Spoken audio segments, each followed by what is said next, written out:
Hey everyone, Robert Ferringo here with the next team on my 2023 NFL Power Rankings Countdown.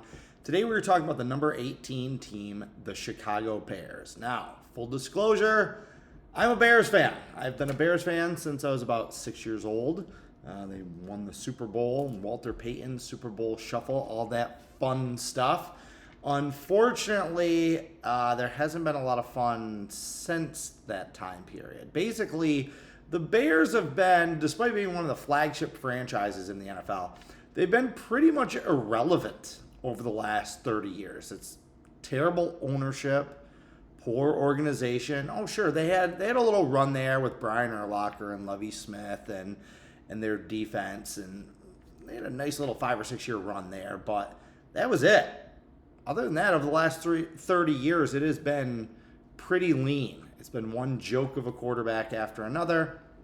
And the Bears are just kind of an afterthought, really. They've been a punching bag for Green Bay on their ascension over that same time period, the same last 30 years, right? Well, this could potentially have been the offseason where it all changed.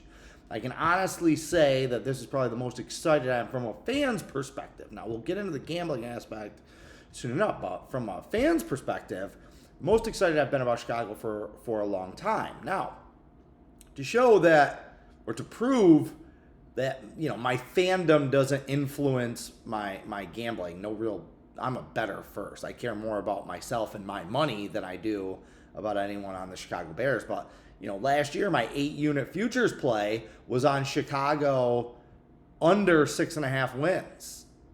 That's one of the largest bets I made all of 2022 was on that with my own personal money. I was rooting for him to lose every single week. And my 9-year-old son would be like, I thought you liked the Bears. Like, I do. I just like my money more. So when I say that I'm optimistic about it, I mean from a fan's perspective, but more importantly, I mean from a betting perspective. I think that there's a lot of value with this team. They did have the worst record in the NFL last year, but anyone that watched them knows that they weren't the worst team. They beat San Francisco in week 1. They played a ton of teams close. They kept blowing fourth quarter leads. And last year was a pure and total rebuilding season. They shed a ton of veteran talent going into last season. You knew it was going to be a rebuilding year. New head coach, new offensive and defensive coordinators, new scheme. They ditched the 3-4 defense that Vic Fangio brought in and went back to the traditional Chicago 4-3 defense, which they've been playing most of the last 40 years. They didn't have the personnel or the pieces for that. They were setting everything up, trying to hoard some draft picks. They had almost $100 million in cap space this past offseason of 2023 that they were looking forward to, and a lot of holes to fill. So everything last year was set up to tank, basically, get a good draft pick, go into free agency for this season. Now, the big question now is, did they do enough? I don't think they did. I don't think they did as much as they could have or should have. They still have over $25 million in cap space available. I don't know why. But this is a revamped, really, really improved Bears team that won't be anything like the team that only won 3 games last year. Now, a lot of people like to rag on Justin Fields. I think the jury's still out on Justin Fields. 2 years ago, he was a rookie. He shouldn't have been playing. Everyone knows by now my feelings on rookie quarterbacks. He should have been playing. He was out there. And then last year, he had absolutely nothing to work with. No running game. I can't say no running game. But he had absolutely nothing to work with from the skill positions. They had gotten rid of Allen Robinson, trading him to the Rams before that. Darnell Mooney got hurt. There was a terrible wide receiver room. They ran the ball, and they ran the ball a lot, but Justin Fields was a big part of that. He ran for 1,100 yards to help spearhead the league's #1 rushing offense.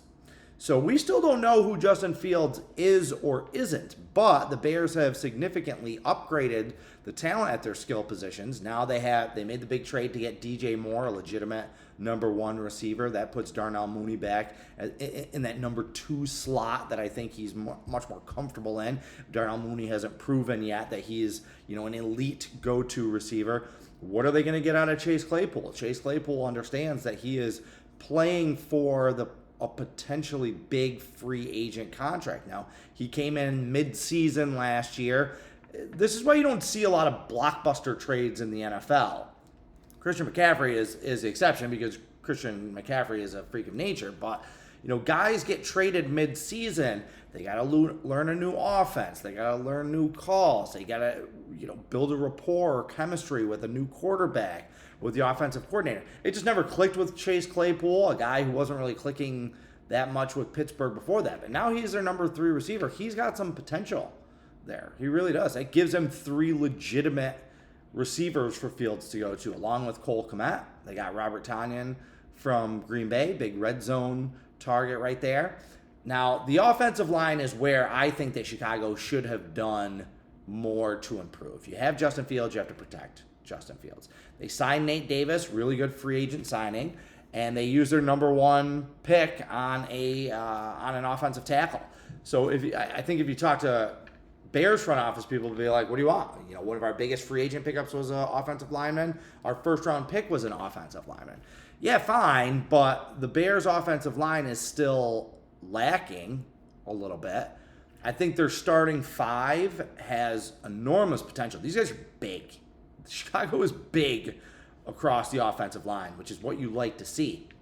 The problem is they didn't invest in enough veteran backups, so the drop-off between their starting 5 and what's behind them is huge. If they have 1 or 2 injuries along that offensive line, things could spiral for this entire offense, really. So that was disappointing. You looked at a team like Denver, what they invested in their offensive line, and then you look at what the Bears did.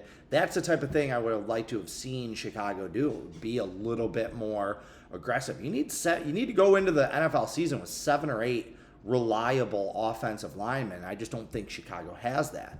Now, flipping over to the other side of the ball, we'll start with the other disappointment. Probably the bigger disappointment is their front 4.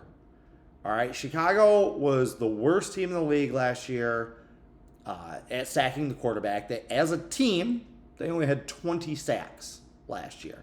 They were also one of the worst teams in the league against the run. They had the 2nd worst rush defense in football. They allowed nearly 160 rushing yards a game.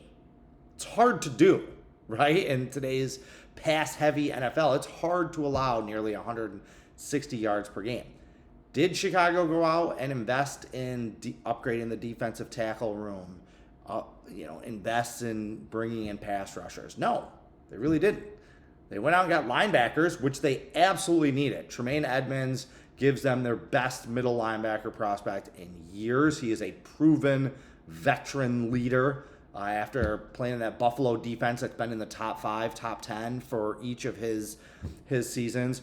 They went out and got T.J. Edwards, Dylan Cole. They've rebuilt the linebacking group, but still, I would have liked to have seen them do a little bit more. Andrew Van Ginkel is a guy down in Miami who's sitting on the bench, who I felt like the Bears could have gone out and signed for almost nothing, who was a player and a playmaker the last time he was in a 4-3 defense. There were some other guys out there that I thought Chicago could have made a bigger splash to go get.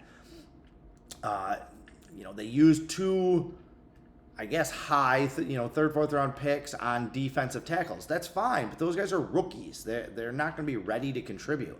So Chicago was weak in the front 7 last year. They're still weak in the front 7. Now, defensively, they will be better in the back. I like what they have done, how they have, built up their secondary. But if they're not getting a pass rush, it's just going to make it harder to defend the pass.